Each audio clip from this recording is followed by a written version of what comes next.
شوف، بسم الله الرحمن الرحيم. طبعا الدوري انا متفق معاك وببصم بالعشره واقر واعترف ان هو اطول دوري في العالم.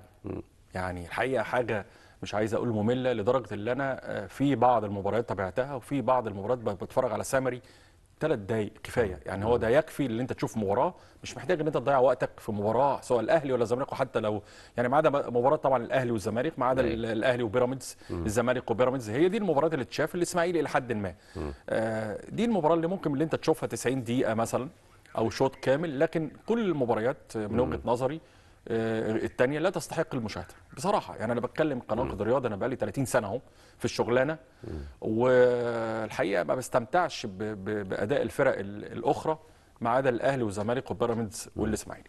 طيب انا شايف الدوري ازاي؟ انا شايف الدوري بناء على احصائيات. الدوريات في العالم كله خلصت، في العالم كله مفيش دوري مستمر. بالعكس، ده الدوريات كلها بدأت امبارح والنهارده شغاله وبكره هتشتغل. وحاجه غريبه جدا، حاجه غريبه لما تيجي تفكر وتقول حصيله الدوري المصري السنه دي. انا بقول ان حصيله الدوري لا جديد، لا جديد. التوقع النادي الاهلي هو اللي بيفوز بالبطوله، الهابي اند زي ما بسميها للنادي الاهلي، النهايه السعيده. نادي الزمالك من بعيد خالص خالص خالص، الثالث ورابع بعيد قوي. بيراميدز عشان اللعيبه الاجانب وفي حافز. بدأ الحافز من مباراة السوبر الشيبي وخناقة الشيبي والشحات، فبدأ الحافز يزيد لعيبة بيراميدز رغم اللي ما عندهمش الحمية ولا القوة زي النادي الأهلي.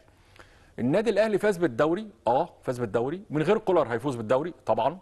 من غير مش عايز اقول الاداره ملهاش دخل، لكن هي بتوفر العامل الاستقرار بس. زي ما احنا اتعودنا النادي الاهلي هو بيبقى ستيبل قوي. اللعيب ليه 30 مليون بياخدهم اقساط، ده ليه 20 مليون بياخدهم، ده ليه 10 مليون بياخدهم في ميعادهم. فبالتالي اللعيب ما عندوش اي حاجه يقدمها غير اللي هو يجيد في الملعب. ما عندوش اي حاجه تشغل باله. لا، ما عندوش اي حاجه وحشه يقدمها. كل شغلته، ايوه، ما كل هو شغلته على نفسه ملتزم. طالما بتاخد فلوسك انا هغيد في الملعب.